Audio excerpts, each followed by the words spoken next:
நல்லா கேட்டுக்குங்க, ஸ்ட்ராங் ஆனவங்க ஹார்ட் பிரேக்லேருந்து கற்றுக்குவாங்க. அப்போ வீக்கானவங்க என்ன செய்வாங்க அப்படின்னா, பாப்கார்ன் சாப்பிட்டுக்கிட்டு நெட்ஃப்ளிக்ஸில் ஃபிலிம் பார்த்துக்கிட்டு இருப்பாங்க. ஆனால் யார் மேலேயும் அன்பு காட்ட மாட்டாங்க. ஸ்ட்ராங் ஆனவங்க யாரையும் பழி வாங்க மாட்டாங்க. பழி வாங்கணும்னு தோணும் பொழுது அதிலிருந்து விலக தான் பார்ப்பாங்க. வீக்கானவங்க ஃபேஸ்புக்கில் ஐ ஹேட் யூ அப்படின்னு சொல்லி ஸ்டேட்டஸ் வைப்பாங்க. வலிமையானவங்க செட்பேக்கில் ஃபைட் பண்ணுவாங்க. பலவீனமானவங்க ஃபர்ஸ்ட் பிரேக் வந்தாலே ஐயோ லைஃபே போச்சே அப்படின்னு சொல்லி நாடகத்தை ஆரம்பிச்சிடுவாங்க. வலிமையானவங்க எந்த ஒரு பிரச்சனை நடந்தாலும் பிழை நடந்தாலும் பொறுப்பை ஏற்றுக்குவாங்க.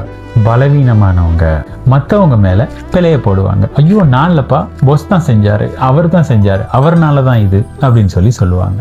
ஆனால் இதை ஞாபகத்தில் வச்சுக்கோங்க, ஸ்ட்ராங் ஆனவங்களும் ஒரு காலத்தில் வீக்காக தான் இருந்தாங்க. ஆனால் அதை அவங்க ரியலைஸ் பண்ணி தன்னை ஸ்ட்ராங்காக மாற்றிக்கிட்டாங்க. இதெல்லாம் பிழை அப்படின்னு அவங்க என்னைக்கு உணர்ந்தாங்களோ அன்னையிலேருந்து ஸ்ட்ராங் ஆகிட்டாங்க. அவங்களுடைய நடைமுறைகளை அவங்க மாற்றிக்கிட்டாங்க.